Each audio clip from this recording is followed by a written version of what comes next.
जे civil services.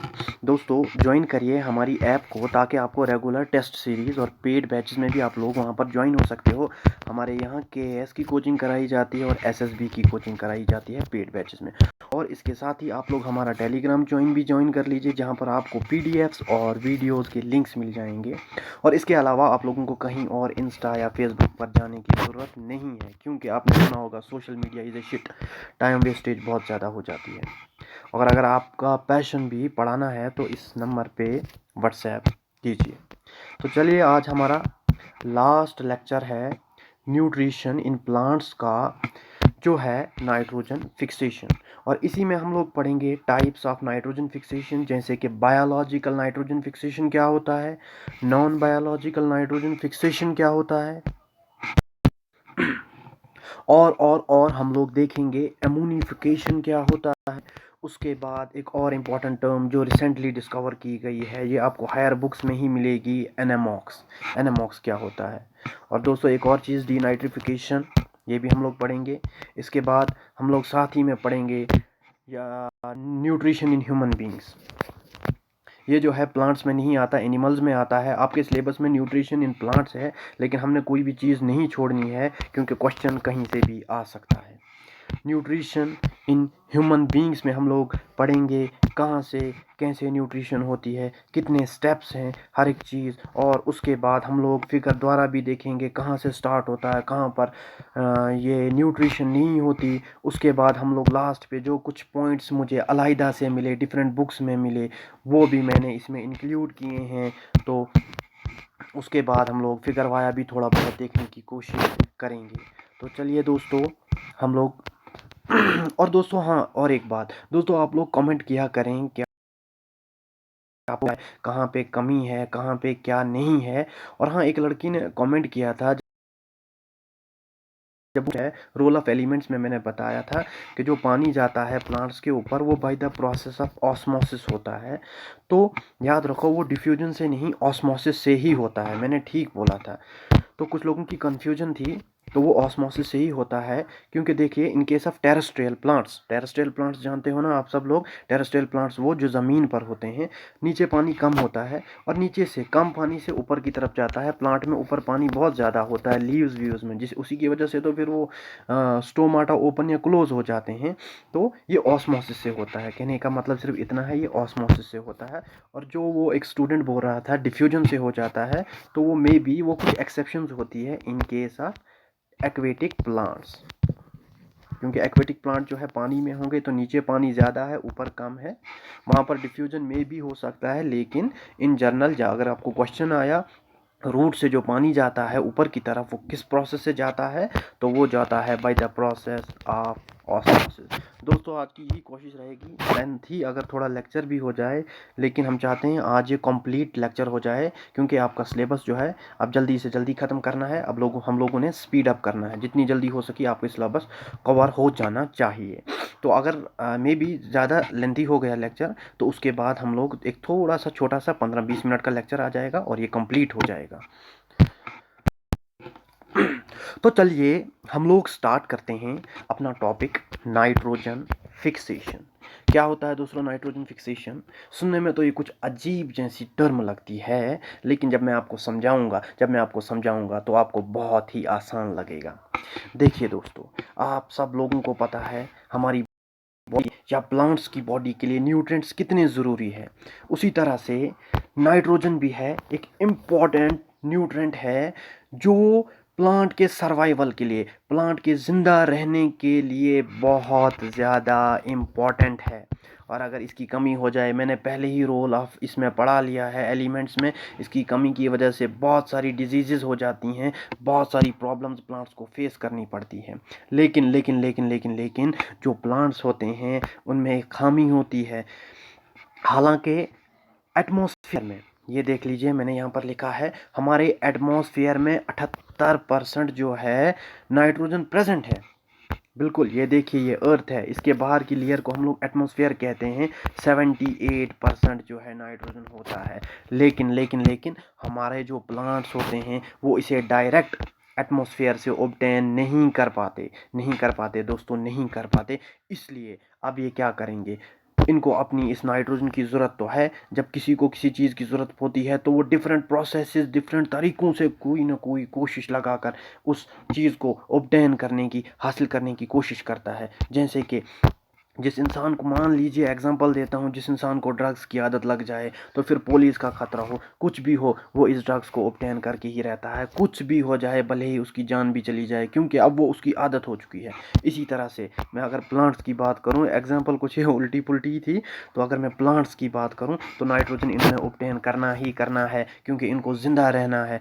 और जब ये एटमॉस्फेयर से डायरेक्ट कंज्यूम नहीं कर पाते, हालांकि 78% है, तो ये क्या करते हैं, ये भी डिफरेंट प्रोसेसेस का इस्तेमाल करते हैं अपने नाइट्रोजन को ऑब्टेन करने के लिए। और वो प्रोसेसेस जितने भी हैं जिनसे इस नाइट्रोजन, एटमॉस्फेरिक नाइट्रोजन को कन्वर्ट किया जाता है उस फार्म में, उस चीज़ में जिसे प्लांट्स ऑब्टेन करते हैं, उसे हम लोग कहते हैं नाइट्रोजन फिक्सेशन। मान लीजिए एटमॉस्फेयर में जो नाइट्रोजन है उसे प्लांट्स ऑब्टेन नहीं कर पा रहे हैं, तो ये इसी नाइट्रोजन को कन्वर्ट करेंगे किसी और फॉर्म में, जैसे कि मैंने यहाँ पर लिखा भी है, नाइट्रेट में कन्वर्ट करेंगे, या नाइट्राइट में कन्वर्ट करेंगे, या किसी और अमोनियम कंपाउंड में कन्वर्ट करेंगे, ताकि उसे फिर वो इन फार्म्स में प्लांट्स जो हैं फिर इसे ऑब्टेन कर पाते हैं, ले पाते हैं। तो इसी प्रोसेस को हम लोग नाइट्रोजन फिक्सेशन कहते हैं। तो दोस्तों, एक बार फिर से मैं कहता हूँ, प्रोसेस जिससे प्लांट्स जो हैं ऑब्टेन करते हैं नाइट्रोजन, यानी कि कन्वर्ट जो होता है, एटमॉस्फेरिक नाइट्रोजन बदल जाता है दूसरे अदर कंपाउंड्स, यानी कि नाइट्रेट, नाइट्राइट या किसी और अमोनियम कंपाउंड्स में, यानी कि उस फार्म में कन्वर्ट होता है जिसे प्लांट जो है ऑब्टेन कर पाते हैं। डायरेक्ट नाइट्रोजन नहीं ऑब्टेन कर पाता, तो अमोनियम कंपाउंड्स में जिस फार्म में नाइट्रोजन प्लांट्स ऑब्टेन करें, उसी प्रोसेस को हम लोग नाइट्रोजन फिक्सेशन कहते हैं। और ये जो है प्रोसेस, नाइट्रोजन, एटमॉस्फेरिक नाइट्रोजन को हमने कन्वर्ट किया, एटमॉस्फेरिक नाइट्रोजन को हमने कन्वर्ट किया किस में, नाइट्रेट या नाइट्राइट में, तो ये फार्म जो है नाइट्रोजन की, इसे हम लोग कहते हैं फिक्स्ड नाइट्रोजन।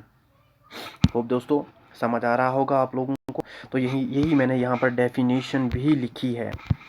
ये देख लीजिए, एक ऐसा प्रोसेस, नाइट्रोजन एक ऐसा प्रोसेस जिसमें क्या किया जाता है, कन्वर्ट किया जाता है फ्री नाइट्रोजन। फ्री नाइट्रोजन का मतलब है वो नाइट्रोजन जो एटमॉस्फेयर में हो, 78% जो है, जिसे प्लांट्स ऑब्टेन नहीं कर पाते डायरेक्टली एटमॉस्फेयर में से, तो उसे कन्वर्ट करना अमोनियम कंपाउंड्स में, नाइट्रेट्स में, नाइट्राइट्स में। इसी प्रोसेस को हम लोग नाइट्रोजन फिक्सेशन, यहाँ पर मैंने लिखा भी है एन फिक्स, नाइट्रोजन फिक्सेशन कहते हैं। देखिए देखिए देखिए देखिए देखिए, यहाँ पर मैंने और कुछ चीज़ें लिखी हैं। प्लांट्स जो हैं, प्लांट्स अब किस तरह से ऑब्टेन करेंगे इस नाइट्रोजन को, डिफरेंट तरीक़ों से, बायोलॉजिकल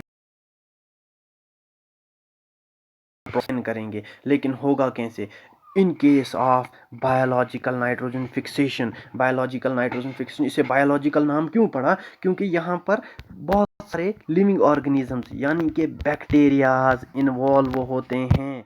यही बैक्टीरियाज क्या करते हैं, यही बैक्टीरियाज उस एटमॉस्फेरिक नाइट्रोजन को कन्वर्ट करते हैं। किस में कन्वर्ट करते हैं, नाइट्रेट या नाइट्राइट में। और वो नाइट्रेट या नाइट्राइट जो है वो क्या करता है, उसे प्लांट फिर इजीली ऑब्टेन कर पाता है। इसे डिटेल में भी पढ़ेंगे आगे चल के। तो चलिए हम लोग, यही मैंने यहाँ पर लिखा है, प्लांट्स जो है नाइट्रोजन को रूट से ऑब्टेन करते हैं। याद रहा ना, याद रहा ना, एटमॉस्फेयर से नहीं, बल्कि बल्कि बल्कि बल्कि ये ऑब्टेन करते हैं कहाँ से, रूट से।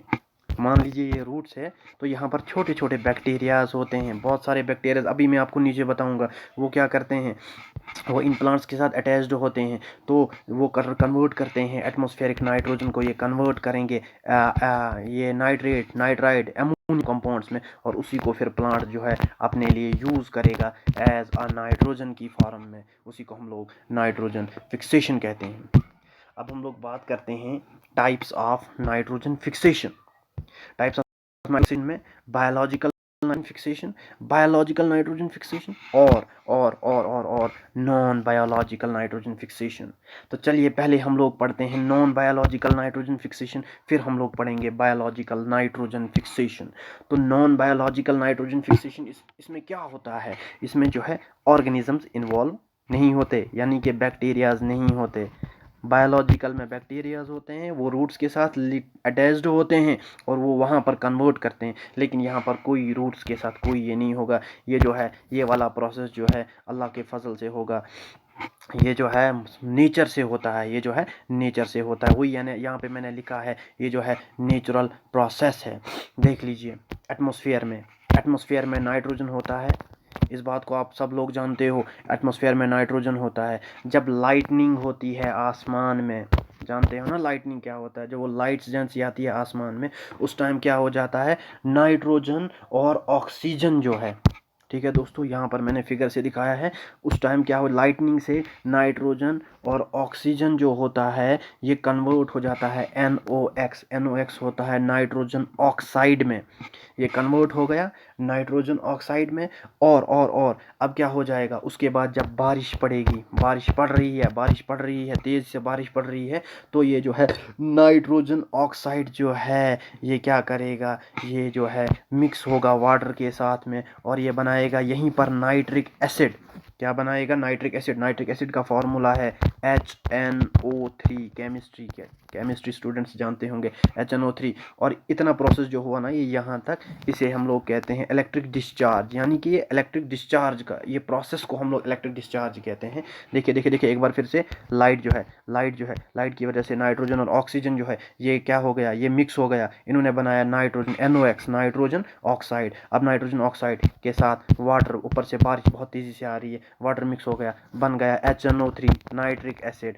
और जब ये बारिश नीचे गिरेगी, इसके साथ ये नाइट्रिक एसिड भी है, तो जब ये ज़मीन पर गिरेगी ये इन द फॉर्म ऑफ, बाद में सॉइल में जब ये बारिश जाएगी तो ये जो है नाइट्रेट और नाइट्राइट की फॉर्म में सॉइल में चली जाएगी। उसके बाद मैंने अभी तक इससे आगे प्रोसेस आपको बता ही दिया है। यहाँ से जो है नाइट्रेट और नाइट्राइट प्लांट्स अपने लिए ऑब्टेन करेंगे, अपना न्यूट्रिएंट जो है नाइट्रोजन जो है उसकी कमी को दूर करेंगे। तो दोस्तों होप ये आपको लोगों को समझ आ गया होगा। तो अब हम लोग बात करते हैं बायोलॉजिकल नाइट्रोजन फिक्सेशन की। इसमें भी दो तरीके हैं दोस्तों, दो तरीक़ों से बायोलॉजिकल नाइट्रोजन फिक्सेशन होती है। बायोलॉजिकल नाम क्यों पड़ा आप सब लोग हमें मुझे बताएंगे। तो बायोलॉजिकल नाइट्रोजन फिक्सेशन नाम इसलिए पड़ा क्योंकि यहाँ पर बैक्टीरियाज यानी कि ऑर्गेनिजम्स, यानी कि लिविंग ऑर्गेनिजम्स इन्वॉल्व होते हैं। इसलिए एक सिंपल प्रोसेस है, प्लांट क्या करेगा, एंजाइम का यूज़ करेगा, उस एटमॉस्फेरिक नाइट्रोजन को ईजिली कन्वर्ट करेगा किसमें, उस फार्म में, नाइट्रेट या नाइट्राइट की फार्म में, उसके बाद ऑब्टेन करेगा। और वो एंजाइम कौन सा होगा, याद रखिए नाइट्रोजिनेस, NITROGENASE, नाइट्रोजिनेस का इस्तेमाल करेगा, नाइट्रोजिनेस एंजाइम का इस्तेमाल करेगा, किस लिए, इसको कन्वर्ट करने के लिए एटमॉस्फेरिक नाइट्रोजन को किस में, नाइट्राइट में, ताकि ये इजीली ऑब्टेन कर सके, ताकि ये इजीली इसे पा सके, नाइट्रोजन को पा सके। और दूसरी नंबर बात करेंगे, बात जो हम लोग अभी तक बैक्टीरियाज की बात कर रहे हैं। बैक्टीरियाज में मैंने लिखा भी यहाँ पर सिम्बायोटिक बैक्टीरियाज। सिम्बायोसिस जानते हो ना क्या होता है, सिम्बायोसिस को ही पहले एक्सप्लेन कर लेते हैं।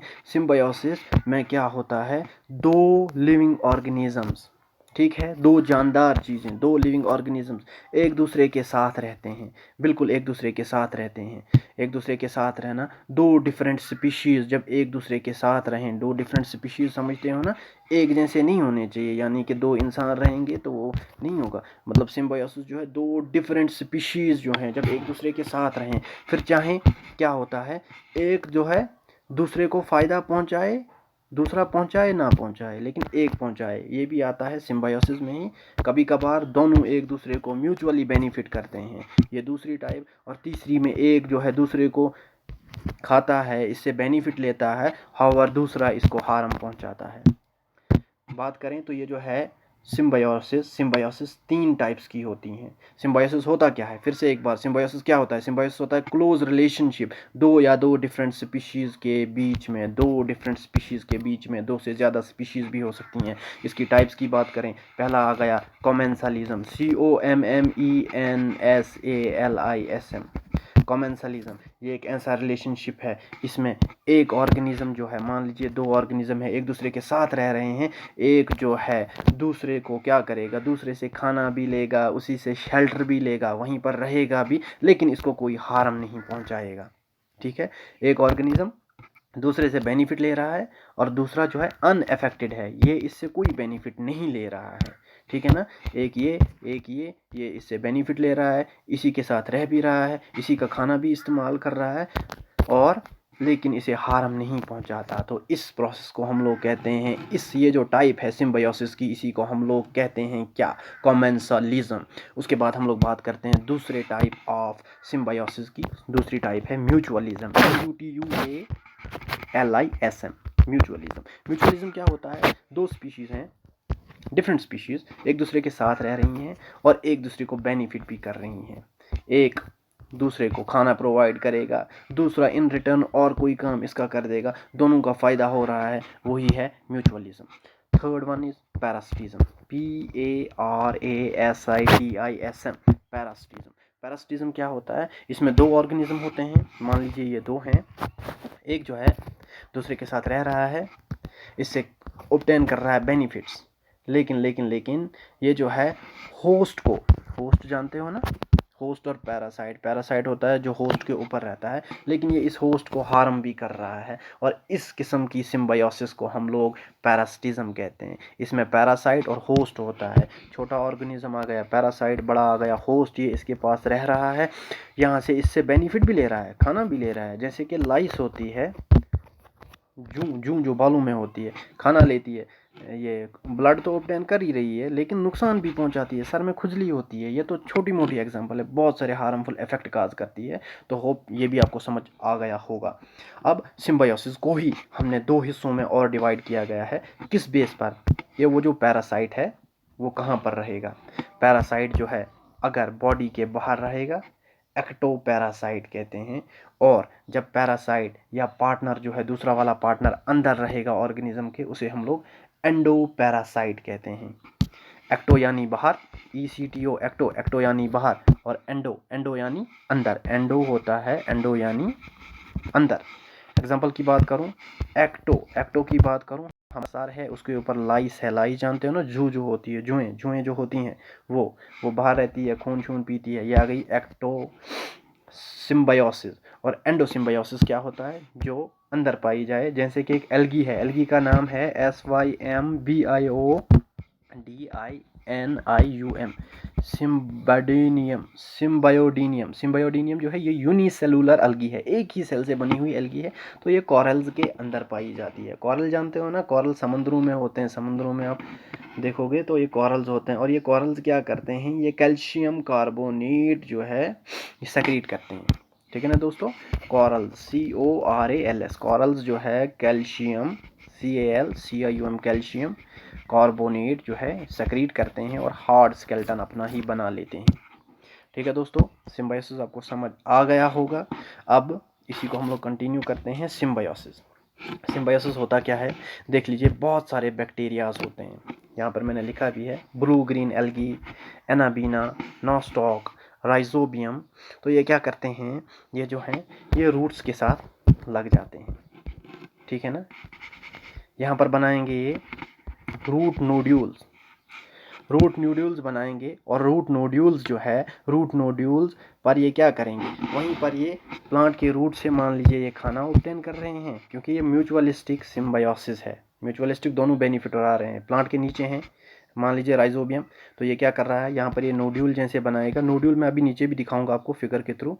तो नोड्यूल्स जो है वहीं पर ये क्या करेगा, नोड्यूल्स, प्लांट इसको खाना देगा, थोड़ा बहुत खाना शाना, और ये क्या करेगा, इसके बदले में एटमॉस्फेरिक नाइट्रोजन को कन्वर्ट करेगा किस में, एमोनियम कंपाउंड्स में, और वो जो है फिर प्लांट ऑब्टेन कर पाएगा। चलिए हम लोग फिगर के थ्रू भी देख लेते हैं, कहाँ गया, ये सारा हम लोगों ने पढ़ना है,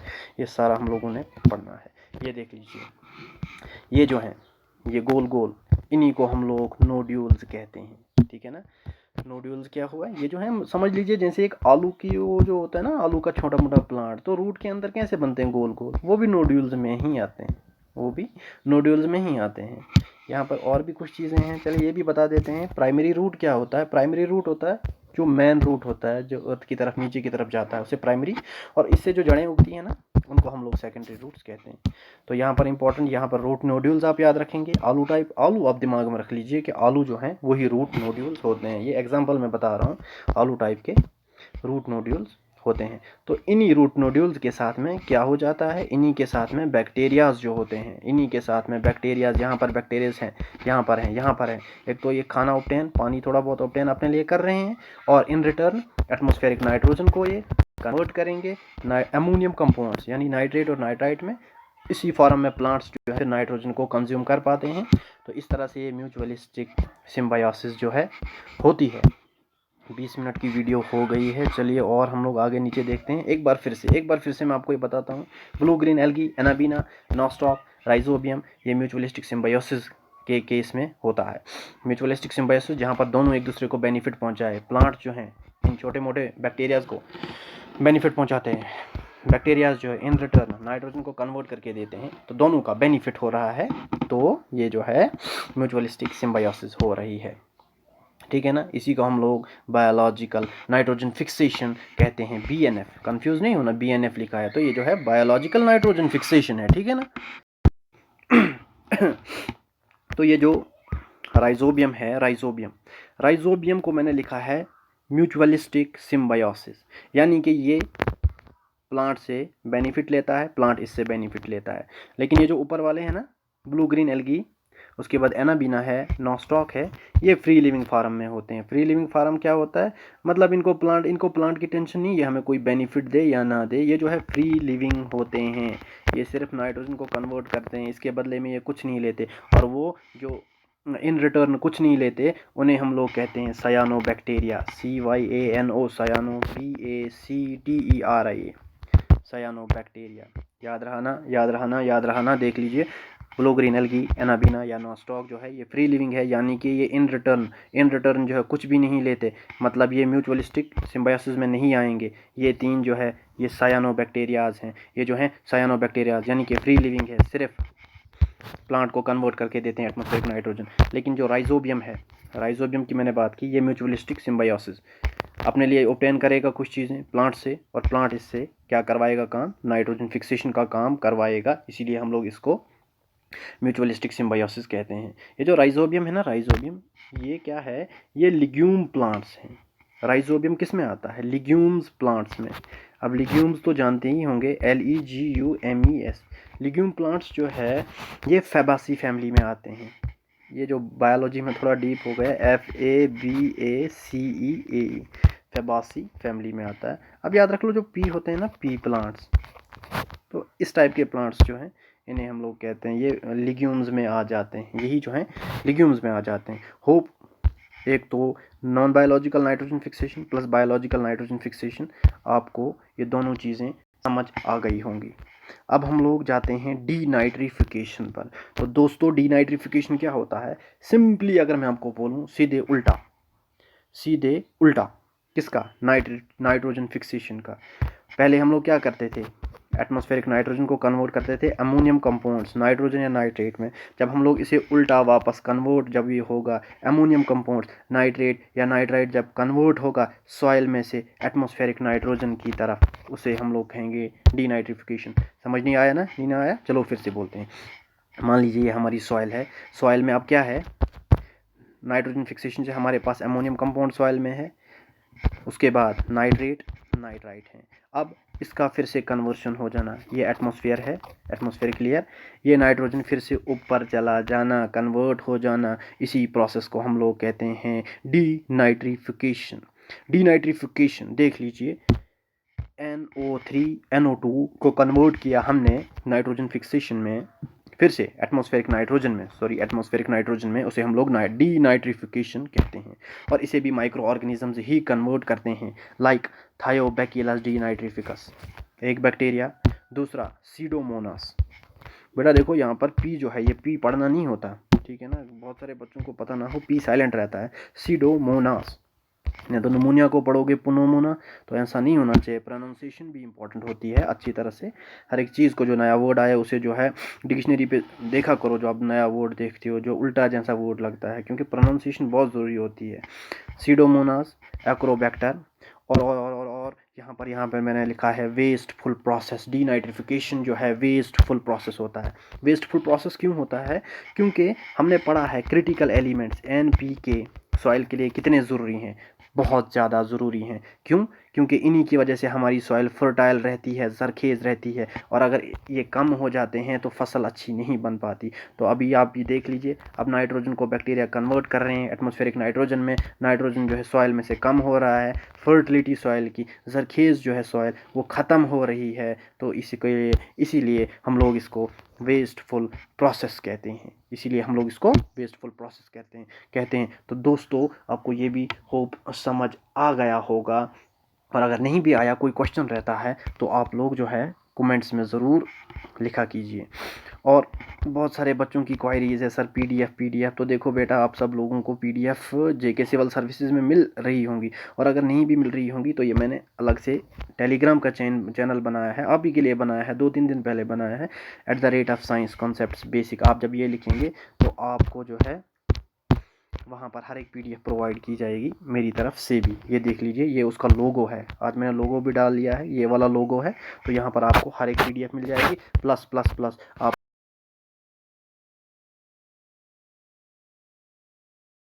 ERT में भी कौन सी आपका टाइम वेस्ट नहीं होगा बुक्स को देखने में, आपको हर एक टॉपिक के लिए अलग से पीडीएफ टाइप बनी हुई मिलेगी, ये वहाँ का प्लस पॉइंट होगा। अब हम लोग बात करेंगे, इसमें क्या बचा, और कुछ तो नहीं छूटा। अब हम लोग बात करेंगे किसकी, एमोनिफिकेशन की। एमोनिफिकेशन पहले ही एक्सप्लेन हो गया है, देख लीजिए, फिर भी कहते हैं एमोनिफिकेशन। सॉइल जो है, सॉइल में नाइट्रोजन जो है, मान लीजिए एटमॉस्फेयर में नाइट्रोजन है, ये मैंने पहले ही बता दिया है, उसे कन्वर्ट करते हैं ऑर्गेनिजम्स, ORGANISMS, ऑर्गेनिजम्स, यहाँ पर लिखा है ऑर्गेनिज्म कन्वर्ट करते हैं किसमें कन्वर्ट करते हैं, अमोनियम कंपाउंड्स में। कौन कन्वर्ट करते हैं, बैक्टीरिया या फंजाई। इसी प्रोसेस को हम लोग एमोनिफिकेशन कहते हैं। एमोनिफिकेशन सिर्फ इसलिए टर्म यूज़ की जाती है, क्योंकि वहाँ पर जो है बायोलॉजिकल नाइट्रोजन फिक्सेशन हम लोग नहीं लिख सकते, क्योंकि वहाँ पर 2 प्रोसेस हैं, एक तो एंजाइम्स का भी यूज़ होता है, नाइट्रोजिनेस का, लेकिन इन केस ऑफ एमोनिफिकेशन सिर्फ हम लोग बैक्टीरिया या फंजाई का यूज़ करके एटमॉस्फेरिक नाइट्रोजन को कन्वर्ट करते हैं। बैक्टीरियाज किस में कन्वर्ट करते हैं, एमोनियम आइंस में, एमोनियम कंपाउंड्स में, उसी को हम लोग एमोनिफिकेशन कहते हैं। और एक और चीज़ देख लेते हैं, एनामॉक्स जो है, ये हायर बुक्स में है, ये शायद मैंने पाथफाइंडर से निकाली है ये वाली टर्म। तो एनामॉक्स जो है ये रिसेंटली डिस्कवर किया हुआ प्रोसेस है।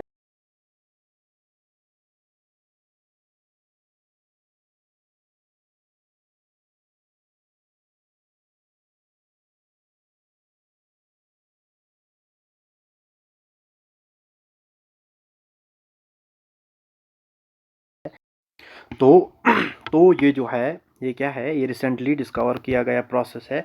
इसमें क्या हो जाता है, इसमें सिंपली मैंने आपको पहले ही बता दिया, ये डीनाइट्रिफिकेशन ही है, लेकिन सिर्फ इसमें एक चीज़ आपने याद रखनी है, इसमें नाइट्रेट और एमोनियम कंपाउंड्स, नाइट्राइट या एमोनियम कंपाउंड्स कन्वर्ट होते हैं नाइट्रोजन में। जैसे मैंने डीनाइट्रिफिकेशन में बताया, नाइट्राइट को कन्वर्ट करना एटमॉस्फेरिक नाइट्रोजन में, और वही मैं यहाँ पर भी बोल रहा हूँ, नाइट्रोजन में कन्वर्ट करना, लेकिन डायरेक्ट, इसमें कोई भी इंटरमीडिएट फेजेस नहीं होंगे, डायरेक्ट नाइट्रोजन गैस में कन्वर्ट करना रिसेंटली डिस्कवर किया गया है प्रोसेस।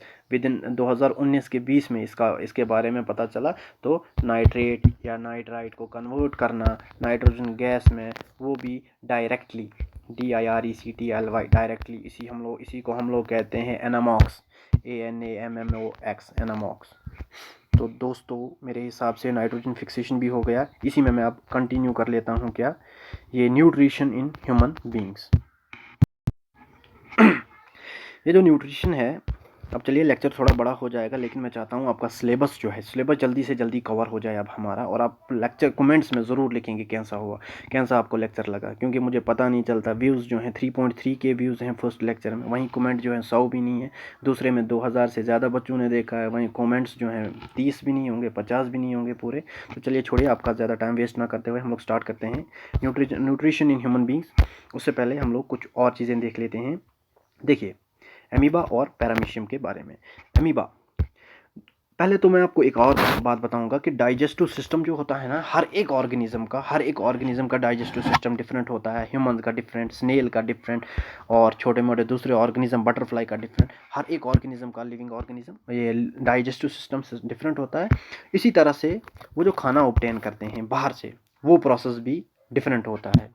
अगर बात करूँ एमीबा की, एमीबा को इनको मैंने इसलिए रखा है क्योंकि एनसीईआरटी में मुझे मिले थे इसलिए। तो एमीबो जो है, एमीबा इस शेप्ड का होता है।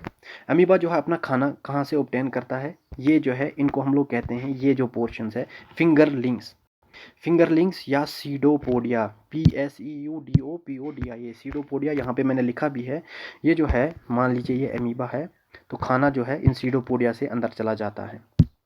सीडो, PSEUDO, सीडो का मतलब होता है फेक, पोडा का मतलब होता है फीट, पैर, मतलब जो पैर उसके होते ही नहीं है फिर भी वो पैर जैसे दिखते हैं इस तरह से, तो इनको हम लोग कहते हैं सीडोपोडिया। अब यहाँ से खाना जो है चला गया अंदर, अंदर चला जाता है फूड वैक्यूल के अंदर।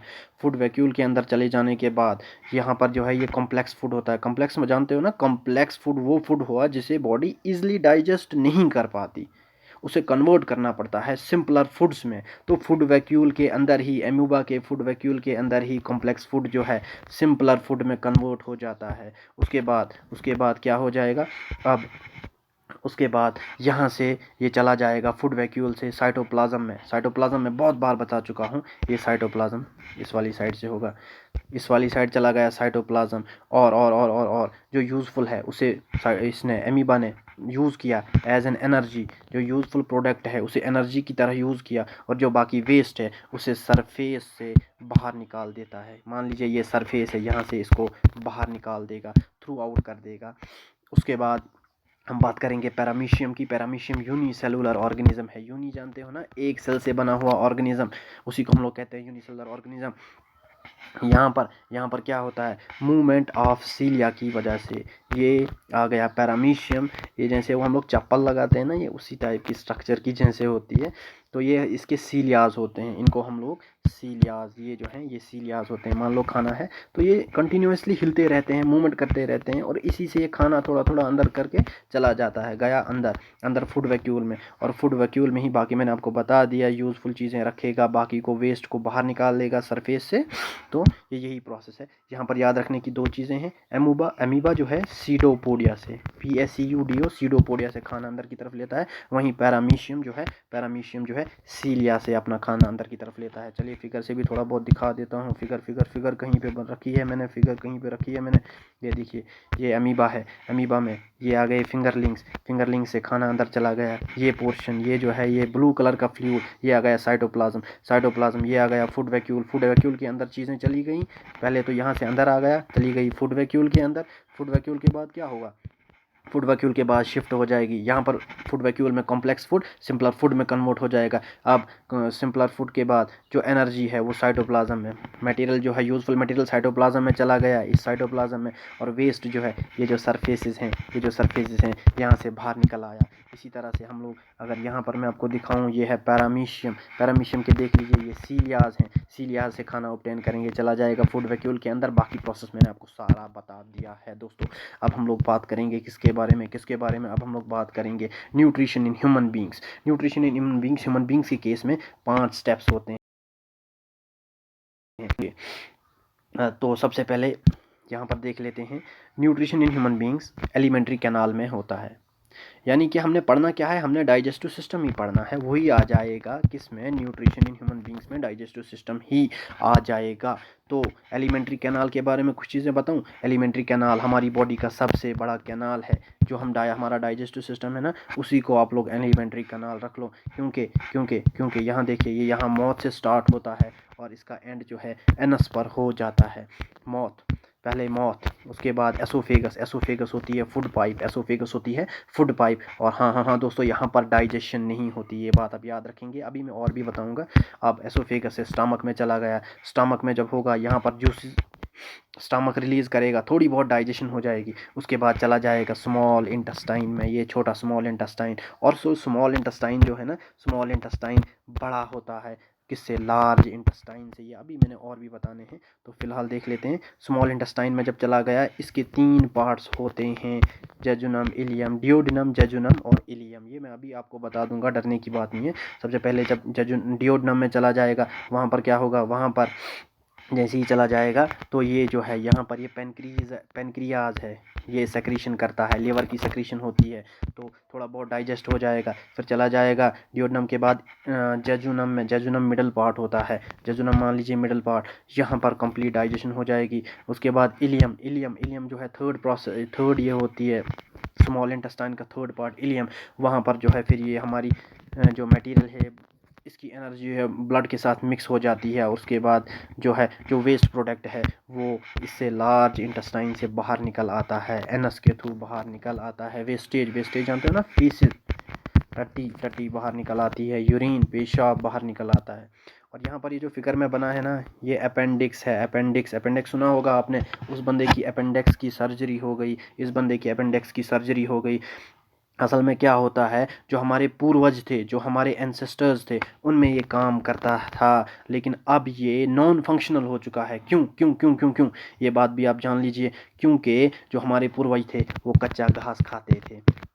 मिलियंस ऑफ ईयर्स अगो जब इंसान मसा इवॉल्व हो रहा था, कच्चा घास खाते थे, जिस तरह से घोड़े खाते हैं, जिस तरह से रैबिट खाते थे, उसी तरह से। और तब ये काम करता था, लेकिन आज ये नॉन फंक्शनल है क्योंकि हम लोग डेवलप हो गए, इवॉल्व हो गए, अब हम लोग कच्चा घास नहीं खाते, तो अब इसका कोई फंक्शन नहीं रहा। और जो भी चीज़ जिससे काम ना लिया जाए वो नॉन फंक्शनल हो जाती है। ये जो है ये नेचर का रूल है। और वहीं अगर हम लोग रैबिट देखें ना या हॉर्स देखें तो अपेंडिक्स काम करता है, क्योंकि वो जो है घास खाते हैं, उसको डाइजेस्ट करने के लिए, खाने के अंदर जो सेलुलोस है उसको यूज़ करने के लिए अपेंडिक्स की ज़रूरत पड़ती है। समटाइम क्या हो जाता है, in case of human beings इसमें इन्फेक्शन हो जाती है, वो जो बैक्टीरियाज जो है ना, सेलुलोस वाले बैक्टीरियाज वो बन जाते हैं, फिर ये सूज जाता है, फिर इसकी सर्जरी करानी पड़ती है और फिर इसको काट लिया जाता है। उसी को कहते हैं इसकी अपेंडिक्स की सर्जरी हो गई। अच्छा लगा होगा दोस्तों आप लोगों को, तो कमेंट्स में ज़रूर बोलिए कि मैं आपको एडिशनल चीज़ें ऐसे ही बताऊं या ना बताऊं, क्योंकि मुझे अच्छा लगता है ये एडिशनल चीज़ें बताना। तो अब हम लोग बात करेंगे डाइजेस्टिव सिस्टम। एलिमेंट्री कैनाल सबसे बड़ा कैनाल है, माउथ से स्टार्ट हुआ एनस तक ख़त्म हुआ। कैनाल यानी लाइनिंग, ओपनिंग, अंदर से खुला हुआ होता है। ये जो डाइजेशन है इसके 5 पार्ट्स होते हैं। एक, पहला नंबर इंजेशन, INGESTION, इंजेशन। दूसरा आ जाएगा डाइजेशन। तीसरा आ जाएगा क्या, तीसरा आ जाएगा एब्जॉर्प्शन। चौथा आ जाएगा एसिमिलेशन, ASSIMILATION, एसिमिलेशन। और फिफ्थ आ जाता है डिफ्यूसेशन। शॉर्ट में बता देता हूँ। इंजेशन, यहाँ पर इंजेशन फर्स्ट स्टेप जो है, इंजेशन क्या होता है, सिंपली इनटेक ऑफ फूड, मौत से खाना ले लेना। आपने खाना ले लिया, उसी को हम लोग कहते हैं इंजेशन। ठीक है, समझ आ गया होगा। दूसरा स्टेप होता है डाइजेशन। एब्जॉर्बेबल फूड को एब्जॉर्बेबल फूड में कन्वर्ट करना, इनएब्जॉर्बेबल फूड को एब्जॉर्बेबल फूड में कन्वर्ट करना, उसे हम लोग कहते हैं डाइजेशन। इसमें बहुत सारे एंजाइम्स होते हैं। तो चलिए अब हम लोग देखते हैं पॉइंट टू पॉइंट। ये देख लीजिए, खाना अंदर चला गया, जैसे ही मुंह में चला गया हमारी डाइजेशन स्टार्ट हो जाती है। यहाँ पर हमारा एक ग्लैंड होता है जिसे हम लोग स्लाइवरी ग्लैंड कहते हैं, और स्लाइवरी ग्लैंड, हमारे स्लाइवा जो बनता है ना, वो स्लाइवरी ग्लैंड से ही बनता है। और स्लाइवरी ग्लैंड में कुछ एंजाइम्स होते हैं, जैसे कि एमाइलेस, AMYLASE, एमाइलेस, और टेरिन, PTERIN। एमाइलेस और टेरिन जो है हमारे स्लाइवा में प्रेजेंट होते हैं। उनका काम क्या होता है, वो सबसे पहले क्या करेंगे, स्टार्च को कन्वर्ट शुगर में। क्यों, स्टार्च हमारी बॉडी डायरेक्ट एब्जॉर्ब नहीं कर पाती, इसलिए इसको शुगर में कन्वर्ट किया जाएगा। वही मैंने बोला, नॉन एब्जॉर्बेबल फूड को एब्जॉर्बेबल फूड में कन्वर्ट करना, उसी को तो हम लोग डाइजेशन कहते हैं। कुछ इंपॉर्टेंट पॉइंट्स बता देता हूँ मैं आपको। किसके बारे में, ह्यूमन स्लाइवा के बारे में। ह्यूमन स्लाइवा जो है ना, हमारी जो स्लाइवरी ग्लैंड है 1.5 litre saliva per day secrete करता है, पर डे। ठीक है ना। नेचर जो है स्लाइवा एसिडिक होता है। ठीक है, ये मैंने पहले भी पढ़ाया था, लेकिन वहाँ पर आवाज़ की कुछ वॉइस की प्रॉब्लम हो रही थी, इसलिए मैंने वो डिलीट कर दी थी, और आज मैं इसी के साथ ही कंप्लीट कर रहा हूँ। अब लोग बात करेंगे स्लाइवा की। तो स्लाइवा जो है 1.5 हमारी बॉडी सेक्रेट करती है। दूसरी नंबर अगर मैं बात करूं तो दूसरी नंबर बात पीएच इसका होता है कितना, पीएच होता है 6.5, पीएच होता है इसका 6.5, सॉरी 6.8 होता है।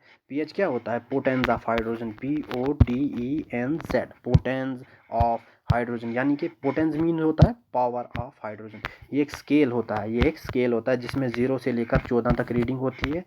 0 से 0 1 2 3 4 5 से 14 तक। 7 जो है, जिस चीज़ का पीएच 7 होगा उसे हम लोग न्यूट्रल कहते हैं, ना तो एसिडिक ना तो बेसिक।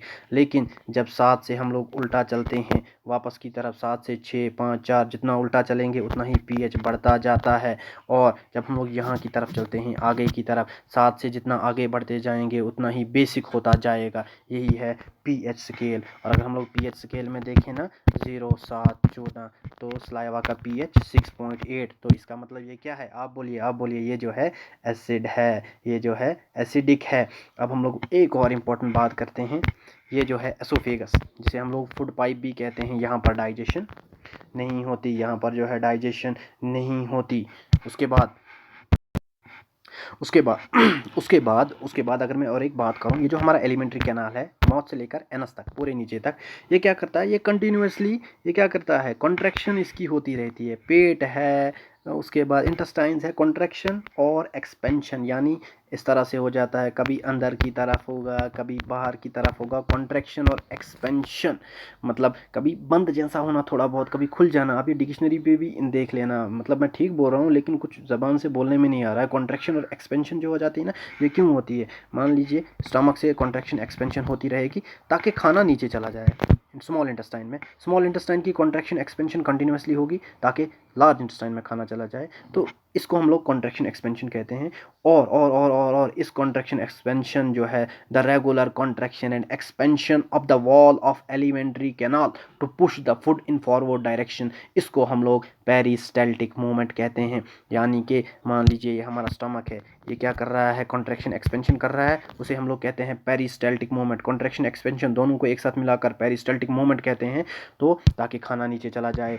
तो दोस्तों लेक्चर जो है काफ़ी बड़ा हो गया, एक और लेक्चर आएगा, बस लास्ट लेक्चर आएगा और आपका न्यूट्रिशन जो है कंप्लीट हो जाएगा।